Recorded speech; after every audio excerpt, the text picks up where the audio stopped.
What is going on, everybody? Welcome back to the Itz Gametime podcast. My name is Jett, and with me, as always, is my co-host, Eric. Eric, how are you doing today? Tired. We're recording this late because I had a very busy day. I went to the zoo with my family out in North Carolina. It's about a 2.5 hour drive, and then come back home, wanted to record earlier, but apparently Jett, of course, didn't have his notes completely set and ready. He always loves to wait last second to set his notes up. So I was like, you know what? While he's doing that, let me go and play some basketball because obviously I'm in a basketball mood based off of last night. But Jett, how are you doing? Did you get all your notes done? Oh yeah, all my notes are done. All my notes are done, and I'm in a very basketball mood as well after not my Bucks, but the Milwaukee Bucks ended up closing out this series in 6 games, like I did predict. I did predict they were going to win in 6 games, but a while back they were also my bold prediction to be in the finals. And I'm very happy they were able to win the last 4 games in this series, and it's very well deserved.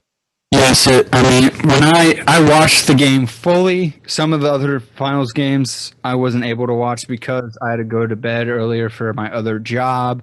But this one, because I had my shift off today, I watched it completely, and that was a all-time great performance by Giannis. I'm not saying it was I wouldn't say that's probably top 5 at all, but that was 50 points, and he could not be stopped. And what was more impressive is the fact that of his free throw shooting. No one expected him to only miss 2 free throws out of 16 shots or 17 shots? I think it was 17 for 19 from the line, which is insane. That's the thing that the Suns did what you should have done is just foul him and prevent him from getting those buckets, but he was just sinking those free throws. You can't anticipate that to happen. If he made 50% or 60% of what he's usually does, I think the Suns probably would have come out on top of that game, but he was very clutch in hitting those free throws, and it's well deserved because I did predict the Suns to win the championship, but I'm very happy to see the Bucks and Giannis win it because what really showed was the team that was more battle tested. We've seen over the past few years with Miami last year and then Toronto the year before of them falling short and not being able to get past these teams because of the game plan they've set up, and that iron sharpens iron. It was obvious to see that this was the Suns just came out of nowhere. They weren't fully battle tested like the Bucks have been in the past few years, and obviously it showed up in the finals. 100%. And you did mention this on a previous episode that the Suns were your pick to be this year's Heat, which turned out to be correct because they definitely had as little experience just as the Heat did. And unfortunately, it is sad that Chris Paul didn't get a chance to win a ring because I don't think he's going to be back in the finals as good as he is. I don't know, even if he's not on the Suns, I just don't think he's going to get back. But back to Giannis, he's overcame so much adversity, not only with all the games in past years, but we thought it was going to be done in the playoffs after he suffered that gruesome injury against the Hawks, and we thought the Bucks were finished, but he was able to come back from that. He came back even stronger, and now all that weight is lifted off his shoulder of if he can win a title, because he's definitely proved that he's a champion now, and maybe there's more to come, maybe there's not, but Giannis is definitely got another accolade added to his resume, and we'll see what happens going forward. I definitely think that there has been a few people in the media that have way overreacted to Giannis. I think it is his league now. I absolutely do. I think he is now. This is Giannis's league. I think he's now took the crown from LeBron, and you can see LeBron gave him credit. He tweeted out and gave Giannis credit for taking over. And I think this is Giannis's league now. But I mean, some people are like, like he is like an all-time great now just from winning this one championship. Like it's just pump the brakes, okay? I've heard a lot of Tim Duncan comparisons, a lot of other Hall of Fame players. He's not there yet. He definitely could be there at like towards the end of his career. But yeah, but we need to. It's great that he won this. He deserves it more than maybe anyone else in the finals, compared maybe next to Chris Paul. That's up for debate, but pump the brakes, all right? What I did enjoy seeing is this, once they won and stuff like that, he almost had this mentality, it seemed like, of, okay, now next, what's next? Like he did, it didn't, I know he let out emotions here and there and stuff like that, but it wasn't like he was completely caught in the moment and like he reached his complete and utter goal. I mean, obviously that's the massive goal of becoming an NBA champion, but he's more like, okay, let's get on to the next championship here. He's like on to the next thing, which is very MJ-esque, very Kobe-esque. Like they were like, or most famously, Tom Brady. I mean, the famous question with Tom Brady is, what's your favorite ring? Well, it's the next ring. That's almost, when I saw him in the celebrations, that's the persona I was getting from him, which is, I loved seeing that. Exactly. Yeah, I loved seeing that too. And one thing that, Giannis won this title with the team that drafted him. A lot of times now these days, we see teams winning that are built with super teams, players coming from other teams. But this is a very different case, and a case that is very good for the NBA and good for basketball, because we like to see like someone like Giannis and players like Chris Middleton, who have been on this team and put the work in each and every day, and they finally get what they set out to do. And I think that's something that really, really is definitely a job well done by the Bucks team. Yeah. So, Jett, before we get to the question of the day, what are some of the Instagram responses that we have? Oh, yeah. So, as everyone knows, if you listened to our last week's episode, we had my friend Austin on, and we had a little fantasy mock draft. And some of the questions that I asked pertained to that mock draft. So the first question I asked before we even had the mock draft take place, who was going to win the mock draft, me, Eric, or Austin. I did get the most votes, probably because I do have a lot of my friends and family on this page. But Eric was hanging in there. He had 7 votes to my 12. Unfortunately, Austin had 0. So wait, what? Wait. Repeat that Instagram poll or question again. Yeah, so it was 12-7 in my favor of who was going to have the best mock draft before the draft had taken place. Okay. I thought you meant after the draft. And I was like, wait a second. So you want to get onto that? Yeah, so then the next question I asked after the draft had taken place, who had the best team? I sort of still disagree with the outcome of that, but it was who had the best team. It was Eric. He picked from the number 1 slot. He started out with McCaffrey, built a pretty good team. I think we all had great teams, but Eric did come out on top according to Fantasy Pros, and the people out there agreed with him accumulating the majority of the votes, me coming in second. So I mean, look at the new kid on the block. It's coming out of nowhere. I loved seeing that post of that celebratory me in my face on Max Verstappen's body after he wins a Grand Prix. It just felt great that I was the people's champ and the Fantasy Pro champ also. Yeah, I mean, definitely. I mean, honestly, Austin got no votes, so I thought he had a great team as well, but it's just what the people thought out there. I mean, you had Russell Wilson, McCaffrey, Carson, Jefferson, Cooper, Kittle, Jacobs. That's a great team, and it was a well-deserved win for you according to Fantasy Pros. Oh yeah, in which, guys, we're also having our first annual Itz Gametime fantasy league, in which some of the guests that we've already have had on are in it, and then also some of the guests that we're hopefully having on in the future are going to be in it. It's a 10-person league. Jet, do you have any idea of when the draft is going to be? Yeah, so I'm thinking sometime around end of August when we're all back in school. I'm thinking of having like a nice live, well, not live, but like everyone's gathered together to draft online. And by the way, I was getting a lot of comments or DMs on Instagram about people saying, "Oh, how come I wasn't invited into the league or this and that?"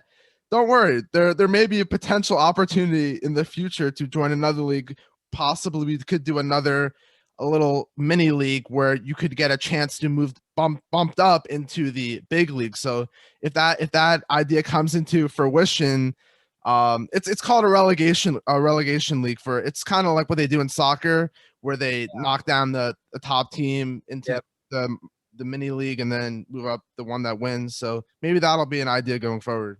So does that actually exist for fantasy? I didn't even know that It existed. does. A lot of leagues do that where they have like a 10-person league, that's the big league, and then a little league, like 4 teams, and then whoever wins that league gets knocked up into the big league, and whoever finishes in last gets knocked down. So it could be a very good option going forward. Yeah. Oh wow, that would seem very interesting. I would keep it interesting because I don't want to get knocked into Yeah, the breaking news. That's the first time Eric heard that idea from me. So yeah, that's really cool to see and stuff. In which now we're gonna get on to the question of the day, in which we're gonna go back to the Suns versus Bucks in the NBA Finals. And hey, the Bucks won. They won the 4 straight. I mean, it was almost like a sweep after the first 2 games. It was a sweep after the first 2 games. So now the question of the day is, are the Bucks the next dynasty in the NBA? Because obviously we're talking a lot about how it's Giannis's league now. So I mean, since Giannis plays on the Bucks, are the Bucks the next team to beat? Are they the next dynasty for the next 4 to 5 years? So Jay, I want to hear your response to that question. yeah, so it's a very firm no for me for this question. Don't get me wrong, Giannis and the Bucks are more than capable of winning again. I think it's going to be a very tough road to get back here though. First of all, we have the Nets. The Nets are going to be fully healthy again next year. Kyrie, KD, and Harden are pretty much unbeatable unless an injury like we saw happen this year. The Lakers going to be getting stronger, healthier. There's plenty of other teams out there that are more super team esque that don't have what the Bucks have. And unless the Bucks can sort of add another big piece, which I don't think they're going to do, I don't think they're going to create this dynasty like we've seen with the Warriors or we've seen with the Heat to a certain extent. But I do, before Giannis does finish his career, he is going to have at least 1 or 2 more rings, but it's just not going to be a dynasty. I have to agree with that. I don't think that it's going to be a dynasty. I think we will look back on this and it will be a very similar comparison to what happened to the Mavericks back in 2011, in which they just showed up and they won it. And I don't really know what happened after the Mavericks. I was young. I was only 11 then, so I was just starting to get into the NBA. It's a great win for the team and for the city of Milwaukee. I just don't know if they'll be able to remain this dominant for the following 4 to 5 years. I mean, that's how you're considered a dynasty. If you can make this last 4 to 5 years, like the most recent one, the Warriors. The East, honestly, it's not that good. The Celtics are no longer a contender. Right now, the Heat don't have the pieces to compete, I would say. I mean, depending on what happens with Damian Lillard, the Heat could get right back into the contender. And the Sixers are about to break up the duo that they have with Ben Simmons and Embiid. So if it's just Embiid, you can't compete with the Bucks, obviously. You still have to, like you said, you still have to compete with the Nets, in which I think they will be more healthy next year. Obviously, the time period in between the break in between the 2020 season, the 2021 season was shortened. So now this is back to a normal off season. I think that the early prediction, the Nets are going to be the number 1 seed in the East, and the Bucks will be the 2 seed. You also have to take in consideration the Hawks. I mean, they shocked everyone in the playoffs. And I mean, Trae Young is a rising superstar, it seems like, in which they could easily be a contender to represent the East next year. I mean, they were very close. They were very, very close to going to the finals, in which it would have been like a Heat versus Heat scenario once again, in which they just two teams just come out of nowhere and you're like, what the heck happened? So, and you got to remember, before Trae Young got hurt, the Hawks had the Bucks on the ropes. If you could, there's a good argument that if Trae Young didn't get hurt, the Hawks were going to go to the NBA Finals. So those are two teams just right there that very well could kill the Bucks' hopes of becoming a dynasty before it even gets started. And the same thing that happened to the Mavs will probably happen to the Bucks. Yeah, I like I said, I 100% agree. But I do think we can't. A lot of people in the media out there discrediting what the Bucks did this year just because of all the injuries that teams like the Nets, Lakers, and Clippers face. So I think we have to this wasn't an asterisk finals at all. This was legit. The Bucks deserved it. They won, and we move on to next year. But it's just not going to be a dynasty in this case due to some of the other obstacles that they're going to face. But I do think Giannis will get another ring or two before his career is over. Yeah, you can't make that argument because guess what? Injuries are always playing a role. I mean, skip over 2020, go to 2019 when the Raptors won. They played the Warriors without KD and Klay Thompson. I mean, that if anything, the Raptors championship deserves an asterisk over the Bucks.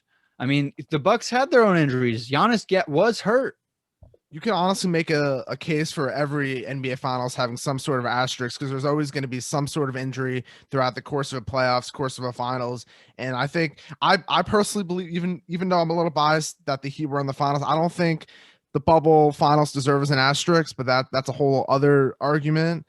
But yeah, that's all I got about the Bucks. If there's anything else you wanted to add about that. No, we can move on to the next topic, in which the MLB trade deadline is upon us. It's the following. It's the 30th Sunday, yeah. right? Yeah.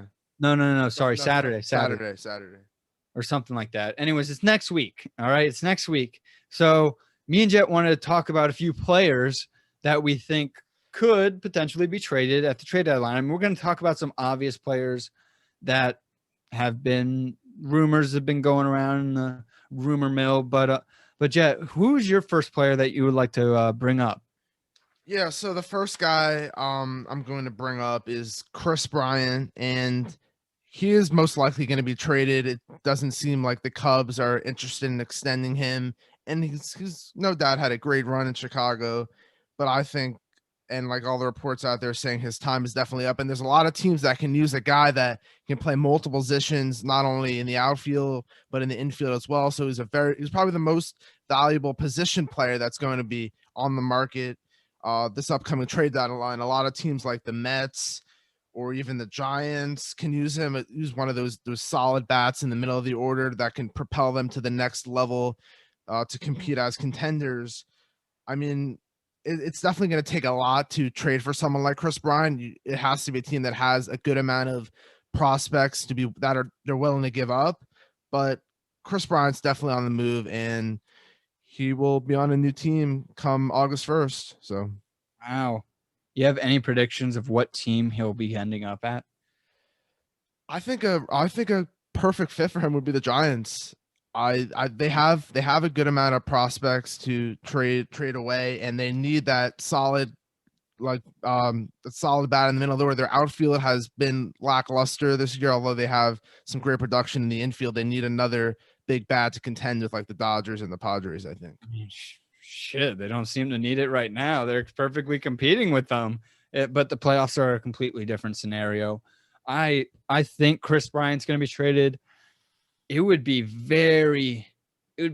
great for the MLB if he was traded to the Mets, because you got Pete Alonso, you got Lindor, and then you got Bryant too. I mean, that would make the Mets like, wow, like they're really going for it. Like they're not the old Mets. Like, who's the owner now? Steve Cohen. He's the type of guy that's willing to make that move. We've seen Owners with the Mets in the past not being aggressive, and this could be the Mets. I mean, it's going to be tough to compete with the Dodgers and Padres and Giants, but this could be the Mets' chance if they want to make a spark before playoff time.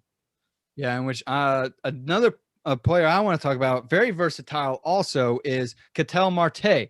Now, it's been said Ketel Marte is not on the trading block by the D-backs, but hey, guess what? You can get anything for the right price. All right. It would be absurd.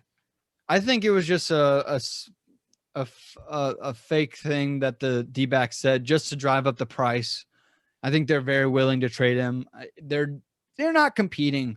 They're not competing for the next 3 years. Why are you keeping him?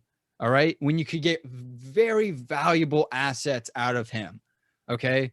Very valuable in which you got to do it. You have to trade. And so what makes him very special is he's a switch hitting outfielder / infielder. He plays second base and he can play center field, which is very, like, there's not a lot of great center fielders. I mean, that's the thing. Or second baseman. Those are probably the two rarest positions, and then maybe catcher. I mean, second base and center field, very short list combined. His versatility is what makes him so special, in that he's only also 27 years old, and he doesn't become a free agent until 2025. So, I mean, he's on a very team-friendly contract. So I think he is the most prized asset on the trade block come this deadline. What do you think about him being untradeable? I think that's a little ridiculous. Just like you said, with the position the Diamondbacks are in right now, I mean, 3 or 4 years down the line, Ketel Marte is going to be 3 or 4 years older. So, I mean, if you're able to get a big haul for him now, why not capitalize on that? Because it's going to be a while before the Diamondbacks are competing, and they should really focus on rebuilding their farm system, because that should be a prime focus. As good as Ketel Marte is, it's just not a situation where you want to keep him, especially with what you can get for him. Yeah, it's just especially this year, he's had a little bit of an injury history, and if that continues, that's gonna diminish his trade value. And if you don't want to trade him, the value of his trade is going down, and so you're not gonna just load up on young talent right now. All right, you're not competing. All right. You are in a rebuild. Treat it like a real rebuild. All right. Just trade your good assets away to get better future assets. Okay. I want to ask you this. What team do you see him being traded to? I mean, it's probably unlikely that he ends up being traded, although we both think that he should. But I mean, I think a good fit for him would be the White Sox, honestly. Exactly. They lost Nick Madrigal. He's out for the season. Like you said, Marte has versatility. He could play center. He could play second base. And I think that would be great for the White Sox. They need another strong bat that can have a lot of versatility, especially with some of the injuries they faced. I think that's a perfect fit. That's exactly what I said, the White Sox. And now you got to trade a good amount again. You got to pay the ante, which, I mean, maybe the mainstay name from the White Sox side could be Luis Roberts. I mean, I don't think they would do that, though. I think they would have to. That way it would probably be less players traded, and which, I mean, he's injured right now. Is he the one with the pectoral injury? I believe that's Eloy Jimenez, or it could be Robert. I'm not sure. They both are injured, but yeah. You don't know how they're going to come back injured, especially with the pectoral tear. Yeah. That seems, I mean, especially with baseball, that no matter what side it's on, if it's on your throwing arm or batting side with your left hand, that seems like a pretty gruesome injury. So that would probably you'd have to ante up him to get Ketel Marte. They would, but I have read certain places that the White Sox don't really want to give up a lot of elite level talent, and they've made splash moves in the past, but I think they're going to try and focus on smaller name guys that can still be productive but still make a difference in their lineup. Yeah. So who's your second guy? So my second guy is a pitcher, a guy that's kind of bounced back this past couple of years, Craig Kimbrell, who's been dominant. Another Cubs player. The Cubs are just gonna go all out this trade deadline, I think. But all teams that are contending can use a guy to bolster up the back end of the bullpen. And Craig Kimbrell is going to be, he could save games for you. He can be an eighth inning guy. While he would be preferable to use him in the ninth inning, he's going to be very important for some playoff team come playoff time when you need to get those critical outs late in games. I think there's a few teams that can really use him. One team is the Astros. They need bullpen help really badly, and I'll get to it a little bit later. But if Craig Kimbrell or some other elite reliever is added to this team, I expect big things from the Astros the rest of the season. Oof. I like that. Yeah, that could definitely be possible. The next player I want to talk about is probably the second most coveted player, Trevor Story. He seems like the best and most likely trade candidate that is on the market right now, and it just makes sense again for the Rockies to trade him. It would be dumb of them to not. The thing about Story, though, is that he is going to be worth $18.5 million this following season, and then is a free agent. So he's going to be a expensive 1-year rental. So he's going to go to a contender. He's not going to go to a team in a playoff window. He's going to go to a team with a championship window open at the moment. Now, a team that I see, I actually think this will happen, is that he gets traded to the Brewers. Yes. I had that same thing written down. I did. And guys, we didn't talk about this at all.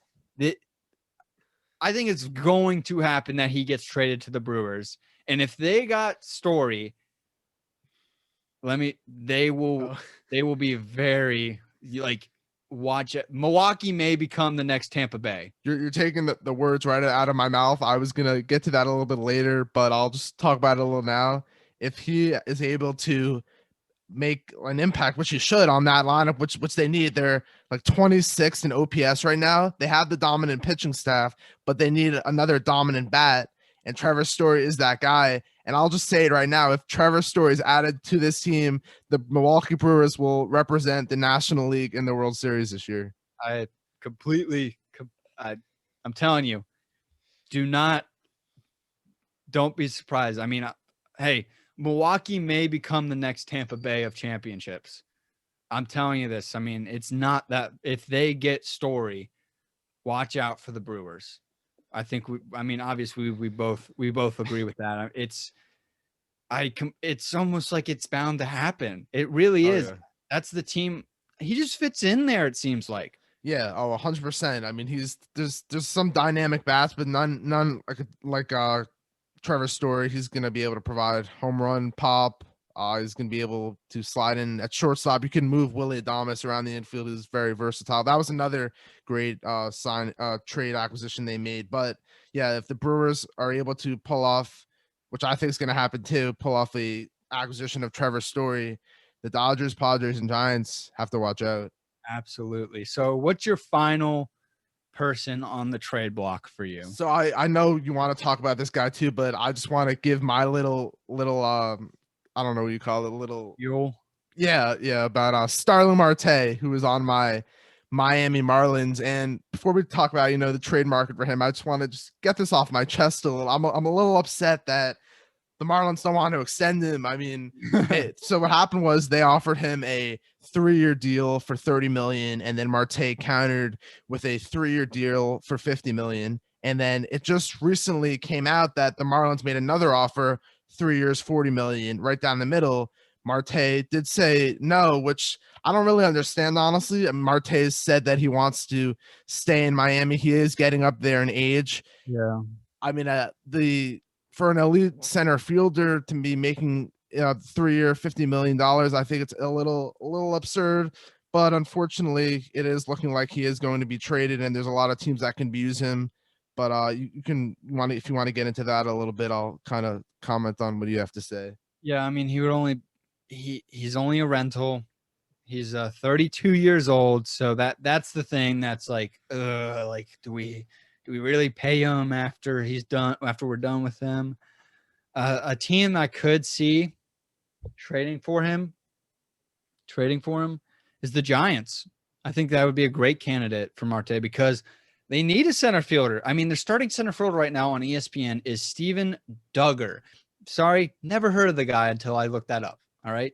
Same as the the Jets backup QBs.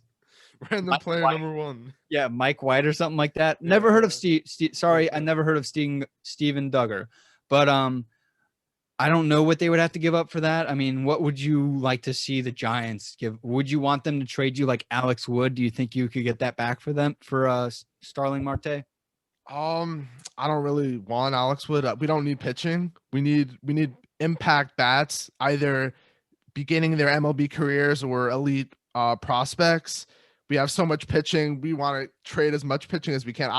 I'm all for trading a guy like Pablo Lopez or one of our key guys if we can get an elite bat in return. So definitely. So now for the final topic that we're going to talk about, we're going to go into Jets power rankings. I think this is now the fourth time of doing it. And before I start my power rankings, I just want to give everyone a little thing to stay tuned for as we get towards the middle to end of my power rankings, as there's some breaking news that I'll get to regarding a specific team, and we'll talk about that. We'll have a little discussion on that shortly. But to start off the power rankings, my number 1 team up 1 spot for my power rankings are the San Francisco Giants, currently the best team in baseball right now with a 59-35 record. They have a plus 121 run differential, which is 4th in the MLB, and they're 6-4 in the last 10 games.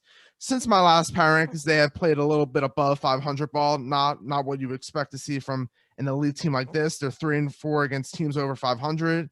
They're currently in the midst of a big 4-game series against the Dodgers right now. They won the first game, but then fortunately they blew the lead against the Dodgers, where Will Smith hit a walk-off 3-run home run. Over the past month, Brandon Crawford has continued his strong 2021 campaign, hitting close to 400 with 2 home runs and 10 RBIs. And Anthony DeSclafani has continued to lead this rotation. Not a fluke, 2.2 ERA in his past 32 innings pitched. Giants get my number 1 spot. However, it was close between my number 1 and number 2 teams. I mean, it sucks that right now they're on the final game of their series right now, in which whoever win, it's a big series right now. The Giants just keep winning, and they ended up in first place through the first half of baseball. Is now for me, I think I want to talk still a little bit more about the trade deadline with the Giants specifically. I think that they need to go after a second baseman, and I think they should go after Frazier from the Pirates. I think that would be a great candidate for them to go after. I don't think it'd be overly expensive. And like I said before, Starling Marte for center field. Either of those guys would be great impact bats, I think, and could really help them in the postseason. You remember our last time of doing this, how I brought up Baseball Reference and their odds. I want to do a little bit of those questions again. Yeah. Okay. All right. So here's the first question. What do you think the odds are of them winning the World Series right now? I would have to say it's, I don't know, north of 20, like 25%. I don't even know like if I'm even around that range at all, but is that right now? Last time I checked, they're at 13.2%. Okay, so I overshot that a little bit. Okay, third highest. All right, we're reeling in the reeling in the zone. Okay, gotcha. Yeah, I now I have a baseline for the other. Yeah. Now the second question is, what do you think Baseball Reference is predicting their record to be at the end of the season? Their total record. Definitely, probably under 100 wins. I would say between 90 and 95. I'll say 93. 99-63. 99. Which would be that what they're considering will be the best record in the MLB. I think that they will end up with the first overall seed in the playoffs and will become the favorites to win the World Series by playoff time. Yeah, so I mean, Baseball Reference is going along what I think we've both said is that there isn't going to be a team that finishes over 100 wins. It's just that kind of season where we're seeing a lot of parity. But yeah, the Giants are on their way to being the top team in baseball come the end of the season. Absolutely. So who comes in at the 2 spot? Yeah, so the number 2 spot, down 1 spot for my last power rankings, a division rival of the San Francisco Giants. We got the Los Angeles Dodgers, who currently sit at 59 and 37, second in the NL West behind the Giants. They do have the top run differential in the MLB with a plus 151, and they are 6-4 in their last 10. They've been doing pretty well since my last power rankings came out. They're 15-6. 3-1 versus teams over 500. That team they played was the Giants. Justin Turner has been on fire this past month. Mookie Betts has kind of sort of grooved into a little rhythm, 15 hits in his past 15 days. However, Bellinger has still not figured it out. He's hitting 107 this past month. So hopefully he is able to turn around because they definitely need him. And Walker Buehler, our guy we've talked about on a bunch of episodes, 2.35 ERA in his last 30 innings pitched. I did make a bold prediction the last power rankings that he was going to be starting on his birthday and throw no hitter. We'll see if that happens. That's July 27th. So we'll stay tuned for that result. But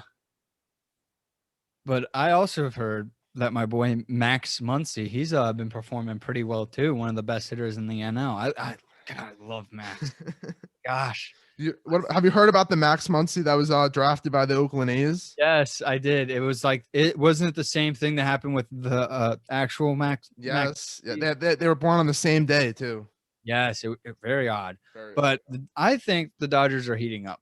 I think I'm just worried whether or not it's a little too late for them to catch up with the Giants based off of, in order to take the division based off of what happened in the first half of baseball.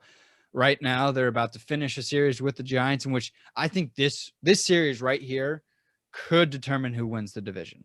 I absolutely think that whoever wins this series will win the division. The only position I think that they could go out and trade for would be bullpen help. Their infield is pretty much set, and the only question mark would have to be left field. But again, I think that's fine. So I think they should, and who they should go out and get is Richard Rodriguez from the Pirates. I mean, he's sporting a 1.78 ERA with a 0.71 whip through 25 and a thirds inning. It would be a little expensive though, because he's under team control till 2023, but I think that would be a fantastic pickup for the Dodgers and would really, I think would be great for them and for the postseason. Yeah, obviously all contenders can use extra bullpen help because you can never go wrong with something like that. But I think their bigger need is honestly starting pitching due to some of the uncertainties we're seeing, whether Trevor Bauer will return. Clayton Kershaw is dealing with an injury right now. He's not expected to return back in August. And after we saw this dominant rotation for a bulk of the season, there's sort of a little bit of question marks surrounding that. And I'm just curious, do you think Trevor Bauer is going to even return this year with all the sexual misconduct allegations against him? He's currently on administrative leave right now. Gosh, I don't think he will. I think the MLB are just going to be like, well, just don't make it messy. Just clean slate. Let it, whatever is happening, happen. And then let's start over at next season. That's why I think if they were going to add a starting pitcher, I think it would be a perfect opportunity to bring back Kenta Maeda, who has been on this Dodgers team, is currently on the Twins, familiar with the team, familiar with the environment, and he's been in the postseason before. So why not give him another chance, another go around in Los Angeles? That's really good. But now back to Baseball Reference. All right. What do you think the percentage chance of them winning the division is right now? I would say it's like 40%. I don't know. I think that's way off. Pretty good. No, pretty good. 44.3% chance right now. The Giants have a 51.2% chance of winning the division. So pretty good guess. See, you're zoning in. I am. Yeah, I was a little worried that I was gonna be way out of the range, but I guess I am zoned in now. So that's a good thing. The second question: what do you think, based off of Baseball Reference, 90% confidence they have is the best record that they are predicting they could have at the moment? I would assume it would be somewhere over 100 wins, like their best record possible. On 90% confidence. I would say 105. Dead on. Really? Wow. Dead on. Second highest. I think I read somewhere that there's a lot of projections out there predict like the best best case scenario that they finish like around that range. I think that's why I said that number. Yeah, I think that the Dodgers will end up as the wild card team, but will be the wild card team that will host the wild card game. Do you think they will win if they play the Padres in the wild card game with Clayton Kershaw versus Yu Darvish on the mound? Most likely, who do you think wins that game? I'm gonna go with the new kids on the block. Okay. Because it's only a one game. Right. And any team can win in a one game series. So if it was like even if it was best 2 out of 3, I would have gone with the Dodgers. But since it's just one game, I'm gonna go with the new kids on the block. Yeah, it's best scenario for the Dodgers to avoid that wild card game, so they don't have to, get because the Padres are more than capable of that one game, and they move on to the next round. But you ready to move on to number 3? Yeah, let's see. Yeah, so number 3 team is the Chicago White Sox, up 1 spot from my previous rankings. They're currently 58-37, first in the AL Central, leading by over 9 games. They're first in the AL as well with a plus 129 run differential, and they're 8-2 in their last 10. Before I go on, I just want to say a little breaking news that just came out as we're recording. Yerman Mercedes, a guy we've talked about often on this episode, has unfortunately retired from the game of baseball, which is so shocking to hear. He's a rookie, and obviously he got demoted to AAA a few weeks ago, but he has announced his retirement, according to a source on my Twitter page. Not sure what he posted.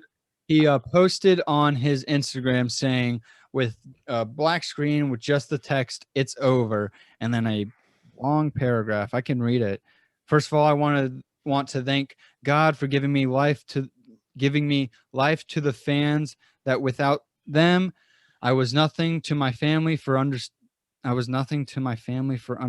me and always supporting me. Daniel Schwartz for getting me ahead. I think this is a rough translation through. Yeah. That doesn't seem nothing. No, I mean, just I think the person to blame is Tony La Russa. Like he's the one that caused all this in the end of the day, and it's a shame to see someone like this retire so young in his career, and he showed so many promising things. But yeah, comments right now are just bashing Russo. Oh, I'm sure he deserves it.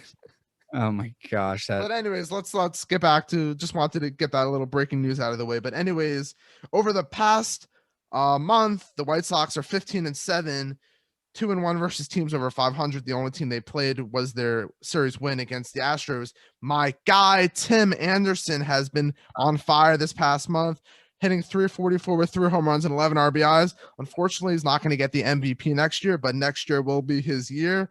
Another one of my guys, Lance Lynn, has been dominant over his past 22 innings pitched, a 1.23 ERA, firmly in position to take home the Cy Young Award, along with his teammate Carlos Rodon, who's also in contention. He's not like in firm position. He's in firm position with a capital F. He is in no way in firm position. He's who's in firm position right now to win it? Mr. Garrett Cole, the Cole train. He is. He absolutely is. He needs the sticky stuff. No, he does not. Considered. Yeah, he does. No, he doesn't. Have you not been paying attention to his last few games? I've been watching. He threw a complete game against the Astros. His numbers don't compare to Lance Lynn though right now. That's the difference. Stop. They don't. Have you even checked it? Have you checked it? I know Lance Lynn's numbers, and that's all I need to know. I don't even know Garrett Cole. I know Lance Lynn leads the AL in ERA, so ERA is overrated, and you know that. ERA is overrated. Do you want to base it off of FIP or expected FIP or expected ERA? I could bring up all those stats for you right now. Fine. All right. Fine. I'll talk about the White Sox. Yeah, please. Last time that we talked about them, I'm pretty sure I was disappointed with how they weren't playing at the level that they should be at, because the Indians were actually kind of close to them in the divisional race. But that's kind of over now, because last time I checked, they were up 8.5 games on them. For looking to see what they could go and trade for. I think they could get another outfielder or a reliever. They should definitely try and be. I think they will be interested in Starling Marte, in which he could be the starting right fielder over Brian Goodwin. I don't know that. Or they could also go after Richards from the Pirates. So I think that's bullpen help or get it going for an outfielder.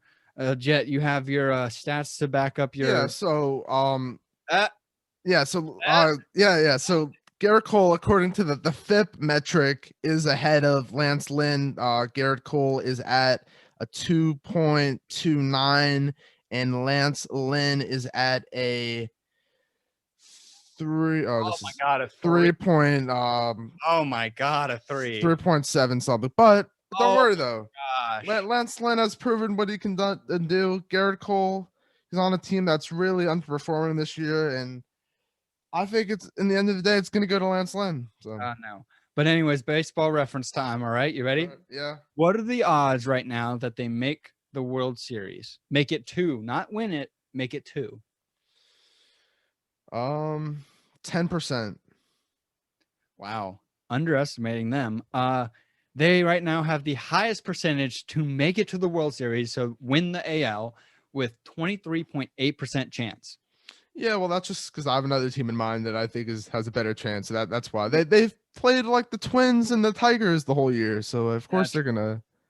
What do you think their predicted record for them is? 93 wins. Very close, 95, second highest in the AL. Who's the highest in the AL? We'll get to that. Oh, I think I know who it is. Okay. But I just want to go back to your trade deadline point. I think another guy, Ian Kennedy out of the bullpen, it would be a solid name to add. Obviously, like I said, bullpen help is key. So they could add a few guys to the back of the bullpen, a second baseman or an outfielder. They should be good to go. But I mean, we have to wait and see if they'll be able to compete with some of these playoff teams, because they have struggled against teams over 500, 18 and 25. They play in a weak AL Central. But are you concerned at all due to this fact that they play a weak division? Yeah, I mean, it is a little concerning because, and they also are a very young team. They're not experienced either. So I don't think they're going to win the AL. I'd be very surprised if they did win the AL and made it to the World Series, because they don't have any playoff experience and they're not good against teams above 500. So yeah, I'm a little bit worried. All right, ready for number 4? Yeah, let's see who number 4 is. Coming in at number 4, down 3 spots, are the Houston Astros. Yeah. 58 and 38. First in the AL West, second in the AL, a plus 136 run differential, which is second in the MLB. Since my last power rankings, they are 11 and 10, 10 and 5 against teams over 500, with a big series win against the Athletics, although they did fall in a series against the White Sox. Oh, you forgot about one team too. I exclude teams that aren't in the playoff consideration. So I don't know about that. We're only 3.5 back. So Yankees will not be in the playoffs this year. They disappointed every year, it seems like, but hopefully next year they'll go get them, and maybe they'll have a change of fortune. But we're talking about the Astros, the team that beat the Yankees a few years back. Yuli Gurriel is leading this team in hitting with 26 hits and 7 RBIs. Lance McCullers Jr. is leading this team in ERA with a 2.55 ERA in his past 24.2 innings pitched. The trash can guys are in the power rankings once again. Oh man, I mean, the Athletics aren't that far back. They're, I think last time I checked, 3 games back, and the Mariners, they're still in it. Surprising. I'm very impressed by the Mariners. I mean, they have an awful run differential, and yet they still have a winning record. For the trade deadline, the Astros just need to go out and get pitching. They could go out and get another starting pitching, in which I think, person that sticks out to me is Pablo Lopez from the Mariners. Marlins. Sorry, Marlins. Come on, don't disrespect Pablo like that. Sorry, completely messed that up. But how would you feel about seeing Lopez being traded to the Astros? I mean, if we can get like Jordan Alvarez back, I would do it, but that's not going to happen. But I mean, it would have to be one of their top hitting prospects or What about Straw? no. Yeah, I mean, if we're gonna trade Pablo Lopez, like I said, I want someone like Yordan Alvarez, or I'll give you like Sandy Alcantara if we can get someone like Yordan Alvarez. That's the only way I would do it. All right. So Baseball Reference, what do you think the odds are at the moment that they win the World Series? 17%. Little high, 14%, second highest. Okay. Well, that just plays right into my bold prediction that the Astros will be, I don't know if it's bold, but they're going to be representing the AL in the World Series this year. I don't know about that. I think so. I don't trust Zach Greinke. Zach Greinke never shows up in the playoffs. Well, listen to this. There are reports swirling out there that Justin Verlander will be able to make a return depending on how deep the Astros make it into the playoffs. Obviously, he's coming back from Tommy John surgery. He had the surgery last September. We don't know what kind of Justin Verlander will be getting if he comes back, but do you think that would increase the Astros' chances if he's able to return? No, he's taking a whole year off. I don't. That doesn't really like up them in the chances for me. They would play based off of how it's going right now. Don't the Red Sox still have the best record? So they would play the White Sox. No, the White Sox have the best record in the AL. The Red Sox would be playing the Athletics in the Astros. Yeah, the Astros. Yeah. I would take the Red Sox in that. I would, because the Red Sox are getting Chris Sale back soon for sure. Though they are, yeah, that's a big help. They with their starting pitching and pitching overall. Boston and Houston have very similar potent offenses. It's just going to come down to who has the better pitching. Yeah. So you want to get on to your final team? Yes, a first timer on the list after some similar teams over the past few rankings, but coming in at the number 5 spot are the Milwaukee Brewers, currently sitting at 56-41, first in the NL Central, third in the NL. They have a plus 56 run differential, which is 9th in the MLB. Since my last power rankings, they are 12-10, 5-5 versus teams over 500. They swept the Reds this past week, and they went 1-2 against the Mets before the All-Star break. Willy Adames, who I mentioned before, has been probably the most. He might end up being the best addition, despite what happens at the trade deadline. He's hitting .330 with 7 home runs and 20 RBIs over the past month. With Tampa Bay, who he was with before, he was hitting under 200, and with Milwaukee, he's hitting over 300. So it's definitely been a turnaround for him.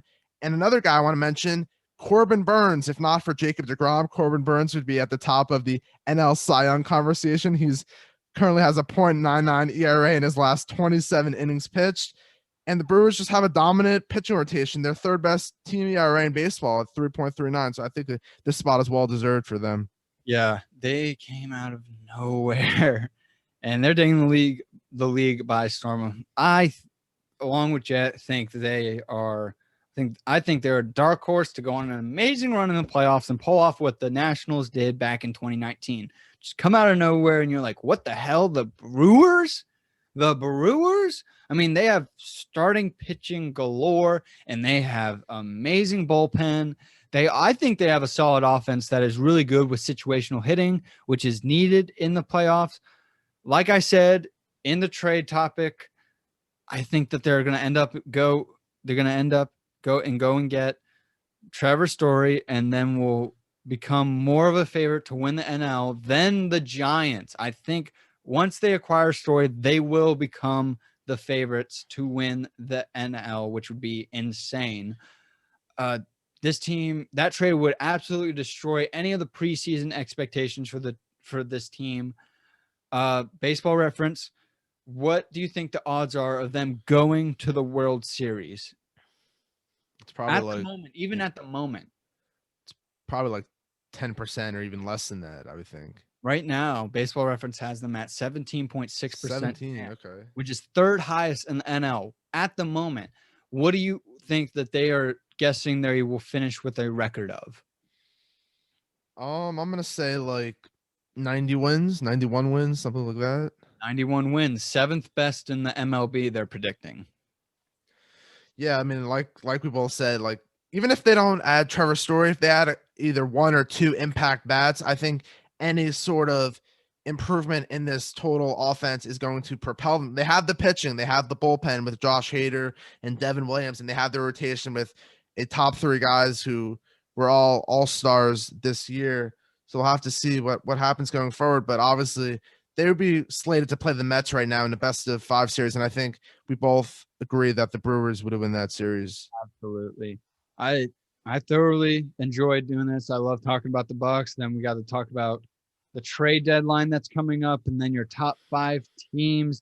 This was episode 12. 12 episodes. We've made it. Only 12 episodes. Plenty more to come.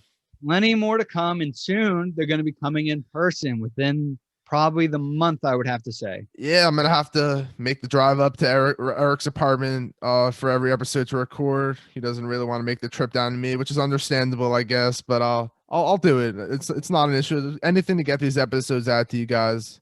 Absolutely. I'll do whatever it takes. We greatly appreciate everyone that's been listening. Jett, you want to give out the socials? Yeah. Follow us on Instagram at Itz Gametime _podcast and Twitter Gametime_Itz. Stay tuned for updates on our fantasy football league. We're gonna have some great content pertaining to that. Eric's gonna be releasing his IGTV series next week, but catch up on all the other episodes if you've not already. A lot of great stuff in all of our episodes and more to come, so stay tuned. Absolutely. Thank you so much for listening to this episode. We hope you have a wonderful week ahead of you, and we'll see you all next week. Peace out.